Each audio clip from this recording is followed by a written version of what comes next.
cherchez-vous parmi les morts celui qui est vivant? Il est ressuscité le troisième jour comme il a dit. Pourquoi cherchez-vous celui qui est sorti du tombeau? Alléluia, il a vaincu la mort. Puisse par sa résurrection nous a donné la vie, la paix, la liberté. Comment? Si t'es là, que t'es chaud, dis plus fort. Jésus, confesse son nom, oui, avec force et avec foi. Il n'a pas changé, il reste toujours le même. Comment? Et c'est pas ça, mais tu sais que nous sommes guéris. Comment? Oui, si t'es là, qu'il vit en toi, dis plus fort. Confesse son nom, oui, avec force et avec foi. Il n'a pas changé, il reste toujours le même. Comment? Et c'est pas ça, mais tu sais que nous sommes guéris. Comment? J, E, S, C, H, F. Pourquoi cherchez-vous parmi les morts celui qui est vivant? Il a ressuscité le troisième jour comme il a dit. Alléluia, il a vaincu la mort. Christ par sa résurrection nous a donné la vie, la paix, la liberté. Si t'es là qu'il vient en toi, dis plus fort. Jésus confesse son nom, oui, avec force et avec foi. Il n'a pas changé, il reste toujours le même. Comment? Et c'est pas simple, mais tu sais que nous sommes guéris. Depuis chez toi, dis plus fort, oui encore. Confesse son nom, oui, avec force et avec foi. Il n'a pas changé, il reste toujours le même. Et c'est pas simple, mais tu sais que nous sommes guéris.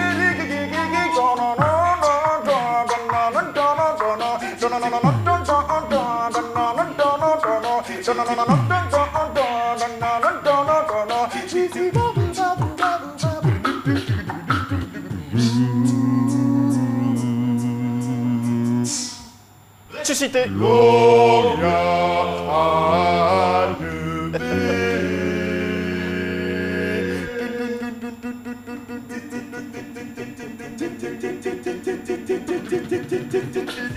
One, two, three. Car Dieu est un Dieu puissant, il est de son Seigneur avec sagesse, amour, il est un Dieu puissant.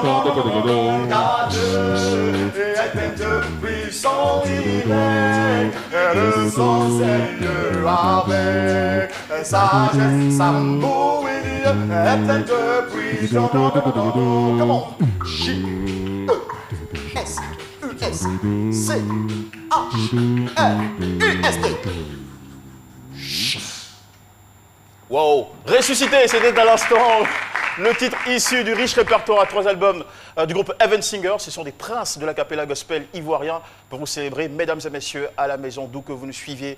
Une très belle célébration de Pâques. Franchement, ça mérite encore des applaudissements de toute l'équipe autour et de vous-même. Très cher, bonjour les gentlemen, merci d'être là. Un petit mot avant le ciao à tous ceux qui nous suivent en ce moment. Alors, très bonne fête de Pâques à tous les enfants de Dieu. Très bonne fête de Pâques à toute la Côte d'Ivoire. Nous sommes très heureux, bien sûr, d'être sur ce plateau et bien sûr que Dieu vous garde, que Dieu vous bénisse là où vous êtes. Merci beaucoup. Merci beaucoup.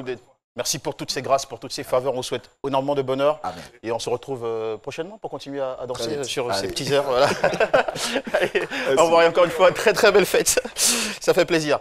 Derrière chaque personnalité, derrière chaque personne en lumière, il y a des histoires de l'ombre.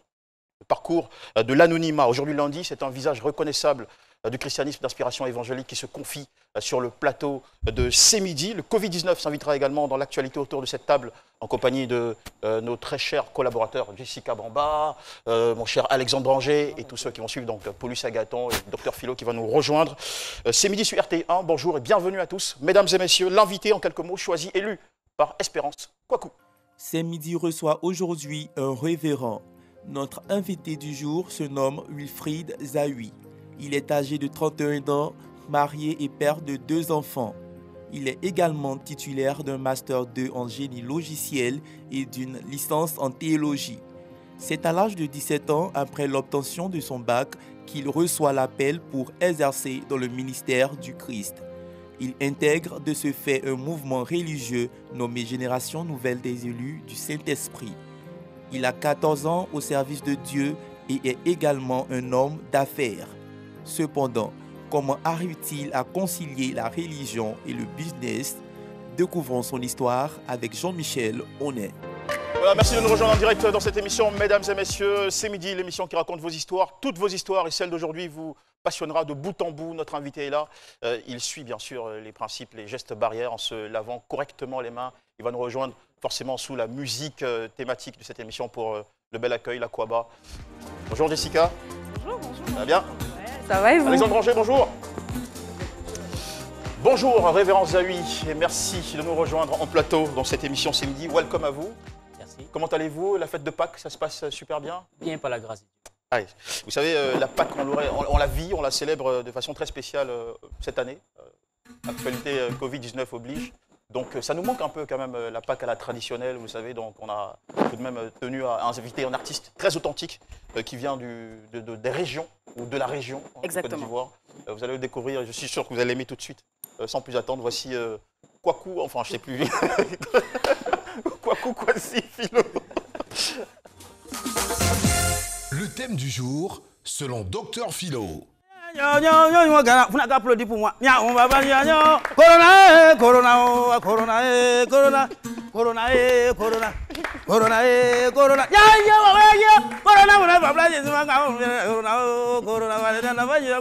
Corona. À cause de Corona, nous n'avons pas parti, faites pas que nous. Corona, c'est ta maudit. Merci beaucoup. Alors, Dr Philo, vous n'êtes pas content. On n'est pas content parce qu'on n'a pas les fêtes pas qui nous à cause de Corona, qui est une maladie maudite. Ça fait que tous les baoulés ici sur le plateau, elle est très content.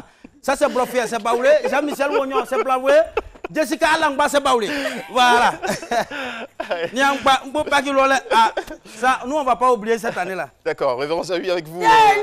Corona, J'espère avoir pu vous arracher le sourire. Le thème du jour, c'est je suis un homme de Dieu et chef d'entreprise. Dr Philo, en tant qu'artiste, surtout humoriste, a une façon de voir les choses qui n'est pas toujours la nôtre, mais qui nous régale toujours autant. Dr Philo, nous vous écoutons. Oui, mais sincèrement, il faut dire qu'être homme de Dieu et chef d'entreprise, excusez-moi, c'est mon point de vue, hein, c'est la chronique selon Dr Philo, c'est mon point de vue. Le monde selon Dr Philo. Le monde, voilà, selon Dr Philo. Et nous, comme tous les Ivoiriens, toute la population ne peut pas venir sur le plateau. Et quand c'est comme ça, nous nous mandatons, l'automandatation pour venir parler de cela. Et être homme de Dieu et chef d'entreprise, il va falloir faire la part des choses. C'est très parce qu'on attend. Il y a trop de choses, il y a trop de choses. C'est pourquoi je dis, moi, j'aime pas trop l'expression homme de Dieu. Quand il y a homme de Dieu, c'est qu'il y a homme du diable. Qui est homme du diable ici? Même quand vous m'appelez docteur, je ne suis pas trop content. S'il y a un docteur sur le plateau, c'est qu'il y a des malades sur le plateau. J'aime pas trop cette expression. Donc c'est pour vous dire que l'homme de Dieu, je préfère plutôt pasteur. Ça sonne l'enseignement. Celui qui enseigne la parole de Dieu. Nous sommes tous des hommes de Dieu. Notre invité est pasteur. Voilà. Rassurez-vous. Voilà. Et donc il faut faire la part des choses. C'est très très important. Aujourd'hui, on a l'impression, je pèse bien mes mots, on a l'impression qu'aujourd'hui, certaines personnes utilisent le nom de Dieu pour se faire un business. À chaque carrefour, il y a des églises. Normalement, même là, il n'y a plus de réglementation. Église, le temps du tabernacle, c'est parfois même des ministères. Hein? Je suis très étonné si je vais avoir des présidences bientôt, même au niveau des églises. Ministère du tabernacle, ministère du feu. Excusez-moi, c'est ce que les gens disent. Et il y a même à Yopougon, chez moi, une église qu'on appelle l'église des oubliés de Jésus. Et des fidèles, ils viennent. On dit qu'ils sont oubliés et ils viennent. Donc, c'est pour dire qu'on a l'impression, et aujourd'hui, ça rend. Parfois, les hommes de Dieu, excusez-moi, mais ils sont tellement bien habillés que le fidèle même se concentre même pas sur ce qu'il dit. Les fidèles deviennent envieux. Excusez-moi, ils deviennent envieux. L'homme de Dieu est là, il a sa bouteille d'eau minérale.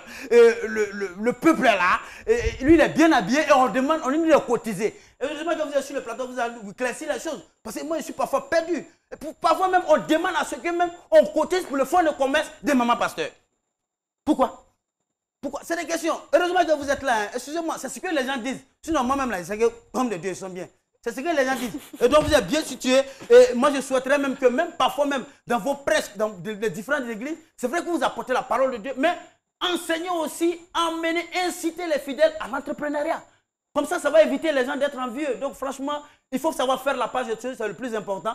Si dans tes prêches, tu peux même dire que je suis des bagarres, les gens vont croire. Sinon, ils pensent que c'est ton année qui les a. Parfois même, c'est pas cela. Donc, j'en ai fini. Merci beaucoup, docteur Philo. Vous l'avez dit, il faut savoir faire la part des choses. Ça n'a rien de personnel. C'est juste votre rôle que vous jouez dans l'émission, un peu sniper et humoriste aussi à la fois. Peut-on être un homme de Dieu et faire du business? La question vous est adressée, mesdames et messieurs.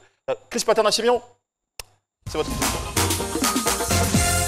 Chris Paterna-Sémion, c'est votre opinion. Crise sanitaire inédite et dispositions spéciales. Très bon lundi de Pâques, Jean-Michel. Stars dans leurs églises, souvent créées de leurs propres initiatives. Être un homme de Dieu est un appel, une vocation.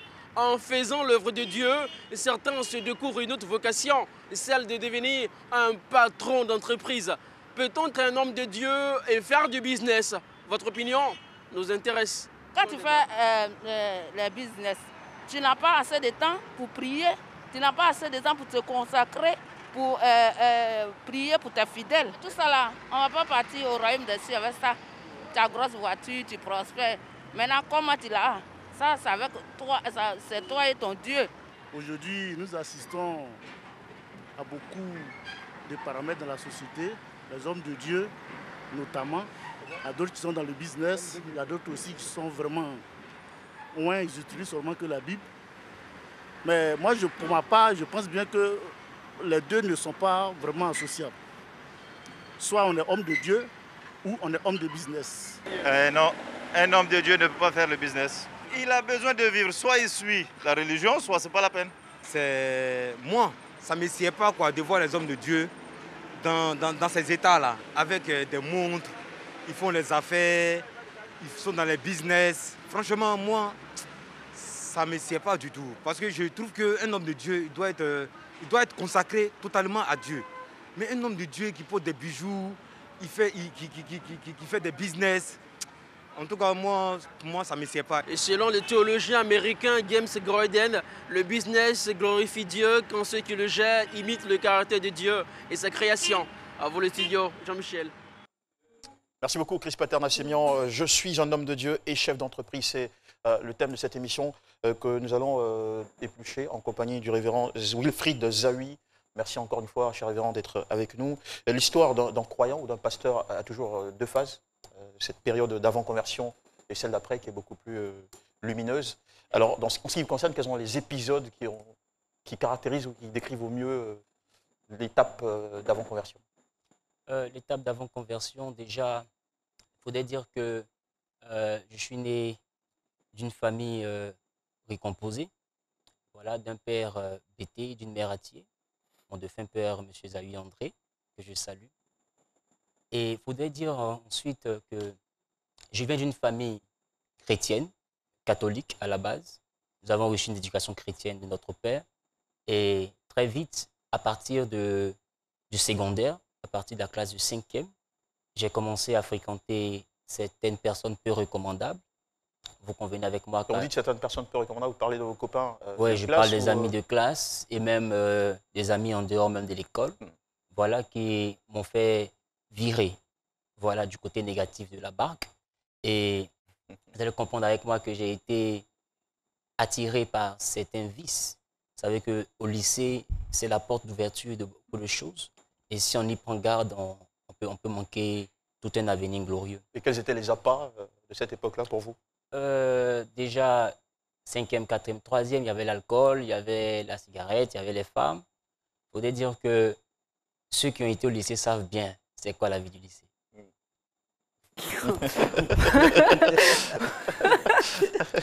D'accord. Alors, à partir de quel moment les choses commencent à se calmer? Parce que c'est une période de turbulence aussi pour vous, à se calmer. Et quand se fait votre rencontre du Christ? Puisque dans toutes les conversions, on parle d'une acceptation de Christ, du Saint-Esprit, un changement intérieur.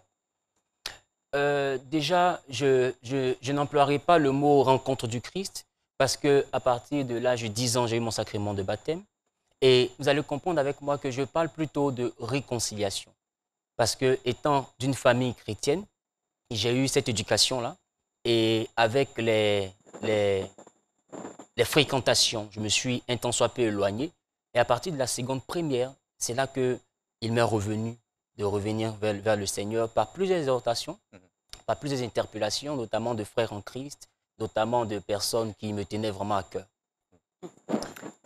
Eh bien, justement, pour rebondir sur la question de Jean-Michel, quand on a grandi dans une famille chrétienne, est-ce qu'on comprend justement ce que c'est que la religion? Parce qu'on a grandi dans une famille, on nous dit le dimanche, on va à l'église, on mange ensemble, on fait la prière. Mais est-ce que vraiment, à cet âge-là, on est conscient en fait, d'une relation qu'on a avec le Seigneur? Je ne pense pas parce que ça rentre déjà dans les habitudes, ça rentre déjà dans le mode de fonctionnement. Donc, lorsque la religion prend la forme d'une habitude et quitte toute forme de conviction, Donc, c'était vraiment de la robotique, rattachée réellement aux instructions de notre Père. Mais comme dit la Bible, instruire l'enfant selon le chemin qu'il doit suivre. Quand il grandira, il ne s'en détournera pas. Donc, un enfant déjà doit être instauré dans la limite de la robotique. Et lorsqu'il grandira, il aura la capacité de faire son propre choix. La robotique, c'est un peu fort. C'est l'éducation tout de même. D'accord. Alors, l'influence du groupe, les études, est-ce que vous arrivez tout de même à vous concentrer, à suivre les classes correctement jusqu'à obtenir des diplômes? Et par la grâce de Dieu, je n'ai repris aucune classe. Je n'ai repris aucune classe jusqu'à mon Master 2 en génie logiciel. Et Dieu a été vraiment bon pour moi. Ça n'a pas été le cas pour tout le monde. Disons que vous avez été tout de même chanceux. Alors, est-ce que cette expérience, cette réconciliation, puisque c'est le terme que vous avez souhaité qu'on utilise pour parler de votre conversion, est-ce que cette réconciliation avec le Christ a eu un impact déterminant, capital sur votre vie et de quelle manière? Oui, certainement que l'impact a été déterminant parce qu'arrivé un certain moment, il me fallait à coup sûr faire un choix entre l'avenir que me présentait mon parcours scolaire et la volonté de mes parents et la mission à laquelle Dieu m'appelait. Donc, c'était vraiment déterminant pour moi et il m'a fallu repenser à la question à maintes reprises et surtout la mettre en prière afin de faire l'ultime choix qui a été de servir Dieu. D'accord, mais je veux dire de façon pratique, comment est-ce qu'on passe d'un Zahui, disons, très tumultueux, distrait, dans des vices, à un Zahui nouveau, un Zahui différent? Le déclic, en fait. Qu'est-ce que ça change? Qu'est-ce qu'on peut observer dans le Zahui nouveau? Déjà, il faudrait dire que la présence de Dieu a été pour moi comme un réconfort. A été pour moi comme un réconfort parce que je le disais tantôt, venant d'une famille recomposée, il y avait beaucoup de réalités, notamment entre les frères, la mère, etc. Beaucoup de réalités. Et Jésus, pour moi, a été celui-là qui me comprenait le mieux. Et il a été pour moi une solution présentée par certains proches à qui je me confiais. Et très vite, j'ai commencé à prendre goût à la prière parce que pour moi, c'était un moyen, étant l'un des derniers de la famille, c'était un moyen pour moi de m'exprimer sans être sujet d'un quelconque jugement. Donc, je passais des nuits entières à chercher la face de Dieu, à lui parler, des fois à pleurer devant la face de Dieu, de sorte à pouvoir me vider de ce contenu qui, au risque, allait m'obscurcir au fur et à mesure de mon évolution. D'accord, vous êtes parvenu à trouver la paix intérieure, le calme. La preuve, je suis là. D'accord. Vos études, vous l'avez signalé, vous les avez menées jusqu'au niveau du Master 2 en génie logiciel. Est-ce que vous avez pu exercer dans une entreprise de façon très professionnelle? De façon très professionnelle, je ne dirais pas. J'étais en stage. C'était un stage de perfectionnement au niveau de la CEGRAE au plateau. Et c'était en 2010. En 2010, le stage s'est écourté par ma propre volonté parce que ça a été une année très déterminante entre mon parcours professionnel et mon parcours religieux. Donc, très vite, j'ai dû faire face aux réalités parce que me retrouvant souvent en train d'abandonner mes obligations pour des choix plutôt spirituels. Vous allez comprendre avec moi que cela a interpellé mes parents et plus d'une personne. Et ma mère, je m'en souviens, a dû me dire un jour, je ne voudrais pas que tu prennes le chemin des histoires de pasteurs pour avoir des chaussures avec des semelles usées, comme on dit, à besoin des chaussures penchées, comme si tu étais quelqu'un qui avait les pieds arqués. Et elle n'était vraiment pas prête pour mon choix. Donc c'était un tournant vraiment très difficile pour moi. Et par la grâce de Dieu, tout s'est bien passé. D'accord. Alors, vous êtes dans le milieu de l'emploi, mais entre-temps, de façon parallèle, vous allez vous mener des activités spirituelles. En quoi consistaient ces activités? Les activités professionnelles, vous dites? Non, puisque quoique travaillant dans une entreprise. Ah, d'accord. Vous aviez parallèlement... J'étais par l'inspiration que j'ai reçue du Seigneur, l'initiateur d'un groupe dénommé Genèse, qui a pris forme en 2006. Et Genèse qui signifie Génération Nouvelle des élus du Saint-Esprit. Et c'était un mouvement, ce n'était pas une église. C'était un mouvement, une plateforme où chrétiens, catholiques, évangéliques et tout le monde, peu importe la dénomination, avaient la capacité de se retrouver autour d'un but commun qui était d'évangéliser, de louer Dieu et puis de participer aussi à des actions caritatives, etc. Donc, c'était ça la logique de Genèse et c'était ce qui me prenait un peu plus de temps. D'accord. Alors, à partir de 2014, on va dire en 2015, vous êtes, depuis 2015, vous êtes à la tête d'une communauté, les élus du Saint-Esprit, une communauté de 500 personnes aujourd'hui en Côte d'Ivoire et plus de 400 en France, à Paris. Quels sont les challenges inhérents à l'office de pasteur dans lequel vous êtes? Les challenges sont ceux définis par la parole de Dieu, c'est-à-dire dépeupler au maximum. Et moi, en tant que jeune, qui a commencé ses premiers pas en tant que prédicateur à l'âge de 17 ans, mon objectif premier reste la jeunesse. La jeunesse qui aujourd'hui emprunte à beaucoup de vices, à beaucoup de dérives. Et aujourd'hui, c'est ce qui motive même ma présence sur les réseaux sociaux, de sorte à me faire remarquer le plus possible par les jeunes, parce que mon message va tout droit vers la jeunesse, parce que je pense que c'est eux l'avenir de demain. Alors, c'est vrai que vous avez senti que vous aviez une relation particulière et que c'était ça votre sacerdoce, mais justement, ce déclic, il vient comment? Comment est-ce qu'on le ressent? Parce qu'on entend beaucoup de personnes dire « j'ai reçu l'appel, j'ai ressenti », mais comment ça se manifeste forcément? Parce que vous pouvez prier, aller travailler comme tout le monde. Il y a des jeunes qui sont très actifs dans la prière et qui travaillent. Mais qu'est-ce qui se passe? Et on se dit, finalement, c'est pas travailler, c'est pas mon truc du tout. Ce que je veux faire, c'est consacrer toute ma vie à ça. Voilà, déjà, il faudrait dire que j'étais dans cette entreprise-là, mais en personne avertie, parce que depuis la seconde première, de part et d'autre, à chaque fois que je me rendais à des séances de prière, des personnes qui ne me connaissaient pas me redisaient les mêmes choses. Lesquelles choses? Les choses qui concernaient mon appel, que je devais servir le Seigneur, etc. Vous savez, un peu comme dans les mouvances protestantes, avec les prophéties, etc. Donc, ces choses-là m'ont interpellé, mais ne m'ont pas totalement... Décidé. Voilà, décidé, parce que je pense qu'on ne peut pas se mettre sur un tel chemin par la voix d'une autre personne. Il faudrait que l'Éternel lui-même vienne jusqu'à nous dire une chose. Et un jour, en seconde, je partais à l'école. Ce temps-là, j'étais à l'école du côté de Sainte-Thérèse à Koumassi. Et dans un véhicule de transport en commun qu'on appelle communément Woro, il y a un monsieur qui avait vraiment l'aspect d'un homme un peu musulman avec un boubou, une barbe et tout ça. Et quand le véhicule a garé, il devait monter, il a dit « Prophète, poussez, je vais m'asseoir ». Je l'ai regardé et ça m'a laissé sans mots, en fait. Et j'étais là, ça m'a envoyé vraiment dans une très profonde réflexion. Et ensuite, à mieux considérer ce que les uns et les autres disaient. Et de plus en plus, quand je priais au niveau des songes personnels, au niveau des signes que je voyais, avec des groupes de prière et tout cela, j'ai bien pu comprendre qu'il y avait quelque chose que l'Éternel voulait de moi. Attends, justement, donc, si je comprends bien, excusez-moi, quand il vous a dit prophète, vous n'étiez pas encore prophète? Non. Alors, vous étiez habillé comment? J'étais en tenue scolaire. Et il a dit prophète poussé? Oui. Vous aviez 17 ans? Non, je n'avais pas 17 ans. J'avais 17 ans en 2006. En 2006, d'accord. Là, je devais avoir, je crois, 15 ans. 15 ans, déjà. Ouais. Très tôt, alors. Ok.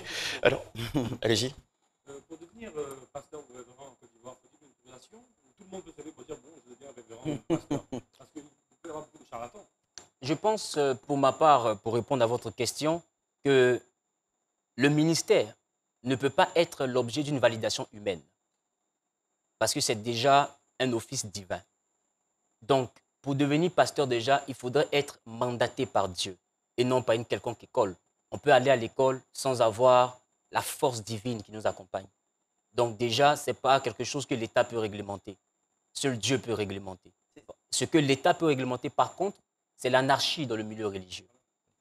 Mais est-ce que il y a beaucoup de malhonnêtes. Ça m'interpelle. Est-ce que justement, quand vous recevez l'appel de Dieu, excusez-moi, quand vous recevez l'appel de Dieu, est-ce qu'il faut forcément avoir les moyens? Parce que j'imagine combien de personnes reçoivent l'appel. Moi, pour moi-même, je reçois, mais quand je sais que je n'ai pas l'argent pour mettre en place une église, attends, comment on fait quand on reçoit l'appel? Il faut forcément avoir les moyens. Quand on n'a pas les moyens, on refuse l'appel de Dieu. Mais même au-delà même excusez-moi, au-delà des moyens, est-ce qu'il y a une formation? Est-ce qu'il y a, je ne sais pas comment dire, une école? Est-ce qu'il y a un chemin à suivre? Parce que moi, je peux ressentir l'appel comme il dit, mais est-ce que d'office, je suis pasteur?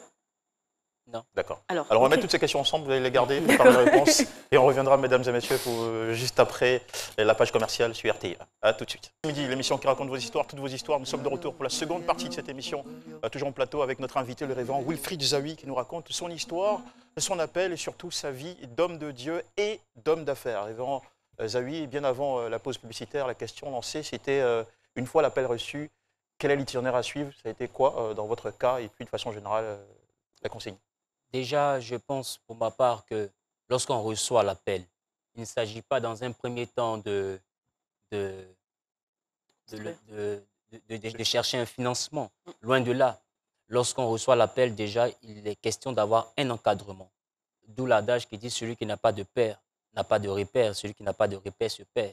Il te faut absolument un encadrement. Je pense que... Un mentoring, une formation voilà, une formation non seulement théologique, mais aussi pratique.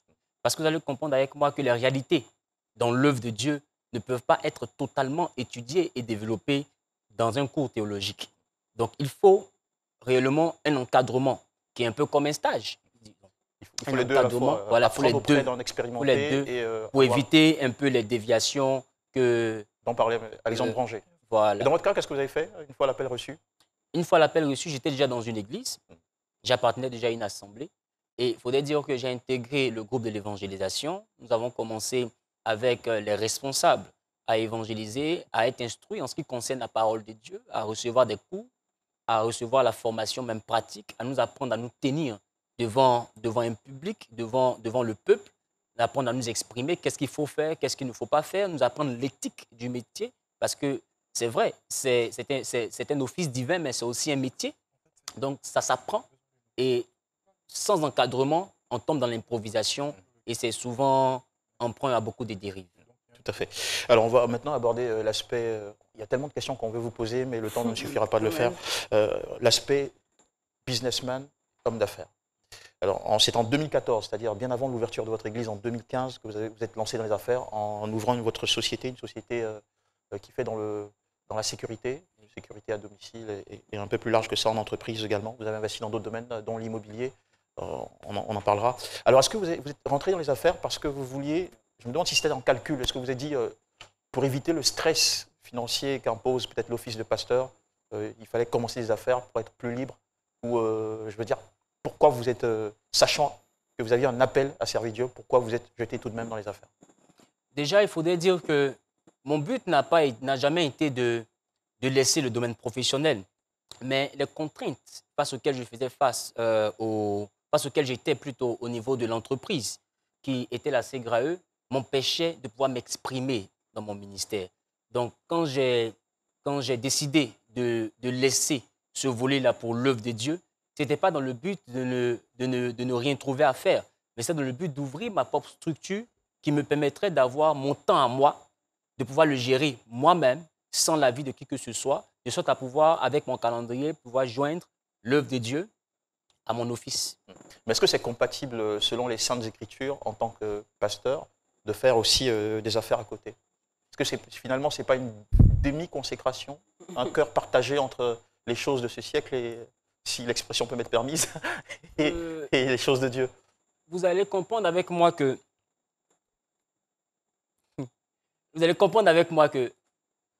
ce n'est pas être partagé. Pourquoi? Parce qu'en dehors d'être pasteur, à un moment donné, il nous faut être père de famille. Or, la Bible dit que celui qui ne prend pas soin de sa famille ne prenne pas soin de l'Église. Donc, quelque part, vous allez comprendre avec moi que être homme de Dieu ne nous empêche pas de... Quand on dit faire des affaires, c'est vraiment vaste. Mais je préfère le mot entreprendre. Voilà, parce que businessman, ça donne libre à beaucoup d'autres pratiques. Ouais. Donc, l'entrepreneuriat ne peut pas être condamné lorsqu'un pasteur réellement s'y engage. Toutefois, si celui-ci respecte ce que la parole de Dieu lui demande de faire. Alors ça, c'est votre théorie ou vous avez un fondement, vous avez un socle dans les Écritures pour une telle position? Lorsque je prends déjà le cas de Moïse, avant de rencontrer Dieu, Moïse était un berger. Et je pense bien que c'est son aptitude à diriger un troupeau que Dieu a utilisé pour diriger les hommes. Parce que quand vous regardez bien, c'est dans le même désert où Moïse a géré le troupeau de Jéthro. C'est dans le même désert de Sinaï que Moïse a eu à diriger aussi le peuple. Donc ça veut dire que son expertise vis-à-vis de ce désert-là était importante.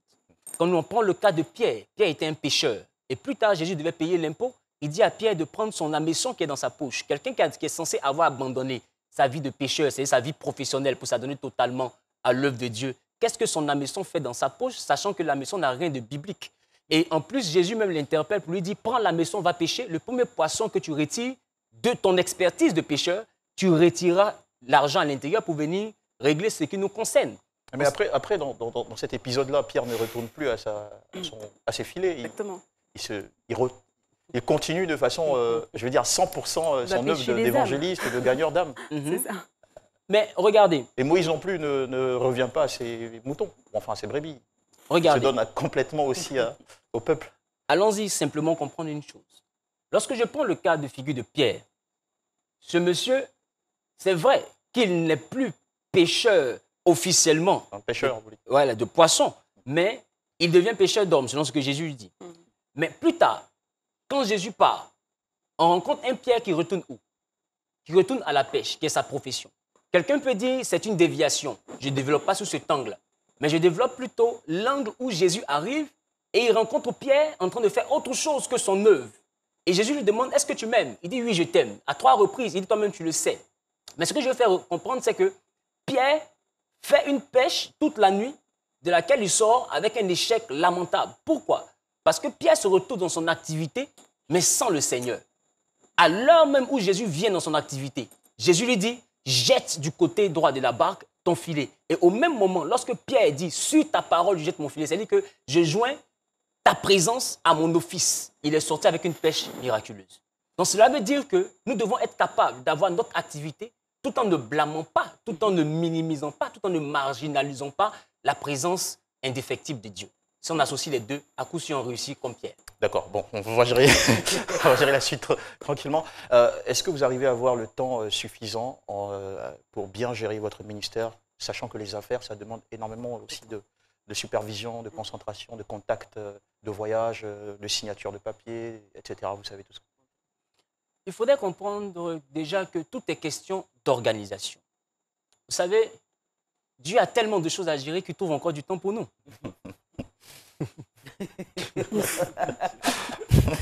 En même temps, tout ce qu'il a géré, ça tourne autour de nous. Donc, dans votre cas, vous arrivez à trouver l'équilibre? Voilà, donc je pense que tout est question d'organisation, de décentralisation de pouvoir. Parce que être chef d'entreprise, c'est surtout la capacité à pouvoir administrer. D'accord. Et je pense que l'Église ne se base pas sur moi. L'Église se base sur la parole de Dieu et sur la présence de Dieu. Et avec une équipe consacrée, une équipe qui croit en Dieu, les choses sont capables d'évoluer sans toutefois rendre le leader indispensable à la croissance. D'accord. Qu'est-ce que vous faites avec l'argent que vous gagnez en tant qu'homme d'affaires? En tant qu'homme d'affaires, l'argent que je gagne déjà sert à une chose, qui est servir Dieu, parce que tous ceux qui sont dans mon assemblée peuvent témoigner, même l'église de Paris, ça a été l'objet d'aucune cotisation, l'église d'Abidjan, l'objet d'aucune cotisation. Tout sort majoritairement de ce que je produis. Ça, c'est d'un. Mais de deux, il y a des esprits qu'on ne peut pas chasser. Il y a des démons qu'on ne peut pas chasser par la prière. On ne peut pas les chasser par imposition des mains ni par un parler en langue. Ces démons-là s'appellent la CIE et la CDC. Bon. C'est démon en guillemets, vraiment. C'est dans le milieu chrétien, je veux dire. Ce sont des... Donc, ce sont des entités que nous allons forcément avoir besoin de bouger, mais par le décaissement financier. Vous avez bien pu entendre aujourd'hui, dans l'élément qui est passé, des gens disaient tantôt qu'un homme de Dieu ne peut pas être un homme d'affaires, ne peut pas... Bon, quand ils ne sont pas hommes d'affaires, qui vous demandent de faire les offrandes pour subvenir à leurs besoins, vous criez escroquerie. Quand ils sont hommes d'affaires, vous criez déviation. Vous voulez quoi? Qu'ils se pendent. Donc dans votre église, il n'y a pas d'offrande? Papa, on est arrivé là, j'espère quand même. Vous subventionnez tout cela. Dans notre église, il y a offrande. Mais l'offrande reste une action volontaire d'adoration et non une obligation pour satisfaire la vie d'un quelconque individu. C'est un acte de reconnaissance à l'Éternel pour tout ce que l'Éternel a fait pour nous. Donc, si les gens reconnaissent ce que Dieu a fait pour eux à hauteur de 1000 francs par mois, je ne serai pas contraint à réduire mon niveau de vie à 1000 francs par mois. Quelle maison j'aurai?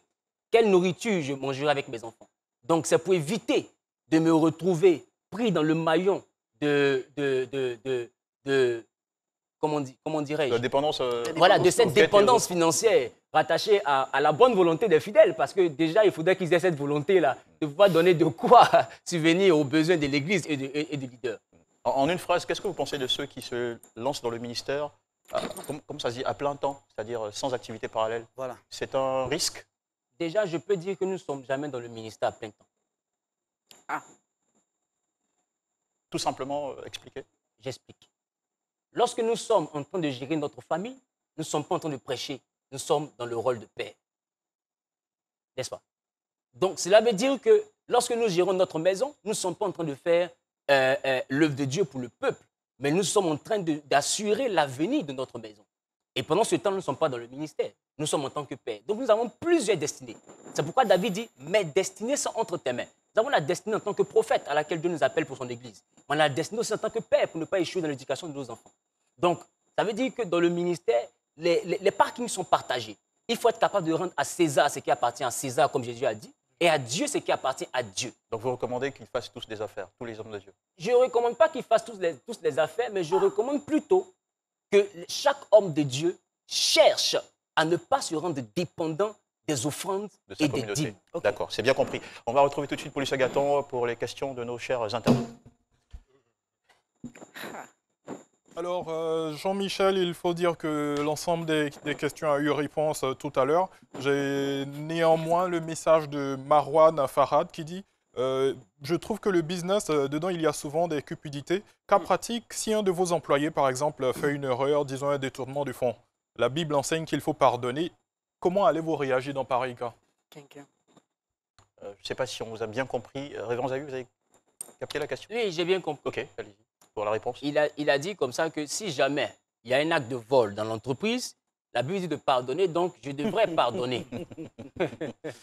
Mais vous allez comprendre avec moi que la même Bible aussi dit qui aime bien, châtie bien. Châtie bien. D'accord. Alors, autre question. C'est assez clair, hein, voilà. Autre question, on va parler un peu de coronavirus. Vous le savez, c'est arrivé en France, également aussi sur le continent africain. Je suivais hier un reportage sur cette question-là, une communauté où il y a eu des contaminations et suivi aussi de décès. Quand vous êtes leader d'une communauté ou leader d'une assemblée et que dans cette pandémie qui frappe le monde là, il y a des victimes dans votre famille spirituelle, comment vous arrivez à faire passer le message de la foi, de l'espérance ou de la consolation? Voire même comment vous arrivez à continuer de parler de protection divine et tout ça? Déjà, il faudrait qu'on puisse agir en toute liberté parce qu'il s'agit de la protection divine et non de la protection pastorale. Le problème serait dans la vie des pasteurs qui se sont érigés en Dieu ou leurs fidèles. Ils ne sauront pas comment expliquer. Mais celui qui s'est érigé en berger, qui est mandaté par Dieu, reste libre dans son action. Pourquoi? Parce que Dieu est l'instigateur de toutes choses. Et la façon de mourir d'un chrétien ne définit pas son salut. La Bible dit maudit est celui qui est mort au poteau de la croix. Or, Pierre est mort, crucifié, renversé, ça n'a pas empêché son ciel. Étienne a été lapidé comme un voleur, ça n'a pas empêché son ciel, parce que son visage a pris l'aspect d'un ange pendant qu'on le lapidait. Donc, cela veut dire quelque part que face à cette pandémie de coronavirus, la Bible dit le malheur atteint souvent le juste. L'Éternel en délivre toujours, mais la délivrance est souvent aussi rattachée à la mort, parce que la mort aussi, c'est une délivrance. Nous sommes délivrés de tout ce que nous vivons ici-bas, parce que la véritable aspiration d'un croyant, c'est d'accéder au royaume des cieux. Donc, le corona dans la vie d'un fidèle ou bien dans la vie d'un enfant de Dieu qui a été atteint, déjà, moi, je l'exhorterai à la prière, à la foi. Et s'il advenait que l'Éternel le rappelle, nous irons comprendre que nous bénirons Dieu du fait qu'il soit parti dans le Seigneur, comme il a été donné simplement de le faire, selon que la Bible dit que tout ce que Dieu fait est bon. D'accord. Alors, vos ambitions dans les 10 prochaines années, très rapidement, en tant qu'homme d'affaires et aussi en tant qu'homme de Dieu? En tant qu'homme de Dieu, mes ambitions restent les motivations du Seigneur, c'est-à-dire gagner le maximum d'âmes, et principalement la jeunesse. S'il y a des personnes adultes, matures, tant mieux, mais ma cible reste la jeunesse, parce que je suis jeune et je sais un peu par quoi la jeunesse passe. Et mon souhait, c'est que la chance que Dieu m'a donnée de le rencontrer, que tous les jeunes aient cette même chance. En tant qu'homme d'affaires... Là, vous souriez. En tant qu'homme d'affaires, la chose réellement qui est l'objet de mon souhait, c'est de pouvoir avoir des affaires prospères. Ce qui me permettra non seulement de pouvoir poursuivre l'œuvre de Dieu sereinement, mais au-delà de cela, pouvoir assurer aussi un avenir pour mes enfants. Parce que l'homme de bien laisse un héritage aux enfants de ses enfants, mais l'Église ne peut pas être un héritage familial. L'Église n'est pas une affaire personnelle, vous voulez dire? Jamais. D'accord. Merci beaucoup, Révérend Zawi. Ça nous a permis de vous connaître un peu mieux au-delà du personnage qu'on avait découvert sur les réseaux sociaux. Exactement. Bonne continuation. Merci. Et dans vos affaires et aussi dans votre ministère. Et puis, très bonne célébration de Pâques, puisque c'est une fête importante pour l'homme de foi que vous êtes. Allez, on embrasse la famille. Vos 2 filles, vous êtes père de 2 filles? Oui, 2 filles. Oui, on les embrasse et puis très... Elles sont belles, je précise. Bon, malheureusement... Malheureusement, ce cœur s'est déjà pris. Voilà. C'est comme ça. Malheureusement, c'est fini. Voilà. Allez, la suite de cette émission, mesdames et messieurs, avec Dr Linda Kaboré qui nous rejoint pour répondre à vos questions, chers internautes, chers téléspectateurs, sur l'actualité coronavirus. Merci, Révérend Zawi. Je vous en prie. Bonjour Tanti, s'il vous plaît, je cherche une cabine pour faire transfert. Ma vie, quand tu n'as pas un compte Move Money, il faut acheter une unité avec ça, c'est simple. Avec Move Money, je peux acheter du crédit de communication. Aïe, alors tu sais ce que Move Money peut faire pour toi. Hein? Là, tu vas au courant. Oui, avec Move Money, achetez des unités ou rechargez un proche. Tapez étoile 155, étoile 3, étoile 1, dièse. Avec Move Money, profitez! Docteur Linda Kaboré, merci de nous avoir rejoints entre-temps, docteur en pharmacie, présidente d'Africa Santé. C'est bien ce qui est, voilà, en ce qui vous concerne. Alors, docteur Linda Kaboré, bonjour. Et première question avec Jessica Bamba tout de suite sur... normalement, nous devions recevoir Paulus, parce que Paulus a un set de questions à son niveau. Paulus? Hier, notre pays enregistrait 41 nouveaux cas confirmés de maladie Covid-19, 27 nouveaux guéris et un nouveau décès. Donc on a désormais au total 574 cas positifs, 85 guéris et 5 décès. En ce qui concerne les questions de nos internautes... Paulus Agathon, s'il vous plaît, très rapidement, une incursion pour, à la suite de ces statistiques. Nous venons d'avoir l'information de la famille même du concerné. Monsieur Didier Monceau, producteur d'artistes, qui a perdu la vie suite à une contamination au Covid-19. Il est décédé le vendredi dernier. Toute notre compassion et également nos condoléances à ses proches, à sa famille. Nous le faisons un clin d'œil à travers cette petite vidéo que vous voyez en illustration chez vous à la maison. Donc le coronavirus continue de faire des victimes, mesdames et messieurs. Attention, soyez plus que vigilants, prenez l'affaire au sérieux, ne négligez pas. Et nous continuons cette émission avec un retour vers vous, Paulus Agathon. Alors, docteur, nous avons la question de Grace Chance qui voudrait savoir, elle dit, pourquoi est-ce que le virus se propage très rapidement en Europe et pas si rapidement en Afrique? Je crois que j'avais déjà répondu à cette question, mais nous avons eu de la chance d'avoir pris des mesures dès le début. Dès le début, on a pris des mesures dès le mois de janvier. Caméra thermique pour toutes ces personnes qui venaient de l'étranger. On a eu le premier cas il y a 1 mois et on est déjà à 574. Donc ça se propage aussi vite. Alors, on parle parce qu'il y a le non-respect des mesures. Tout à fait. On ne cessera pas d'interpeller sur cette question-là. Parlons des guérisons, parce qu'il y a tout de même aussi l'aspect guérison, personne guérie. Comment sont traités ces cas qui finissent par guérir? Avec quoi, sachant qu'il n'y a pas de vaccin pour le moment et pas de médicament officiel. Il n'y a pas de traitement réel, il n'y a pas de vaccin parce que c'est une maladie nouvelle. C'est une nouvelle maladie. Le traitement qui est utilisé en Côte d'Ivoire a l'air de fonctionner parce que nous avons de plus en plus de guéris. Dieu merci. Vous avez remarqué qu'il y a très peu de... On n'a que 0,8% de taux de létalité pour le moment. Et qu'est-ce qu'on administre à ces patients-là? Moi, je ne vous dirai pas. Ah, c'est sûr. Parce je vous ai déjà dit, on a vu la folie des feuilles de Nîmes. Les gens vont s'automédiquer comme la chloroquine et tout le monde va se retrouver aux urgences. Donc, c'est pas la peine. L'essentiel, c'est d'être heureux de savoir que beaucoup de gens guérissent pour le moment.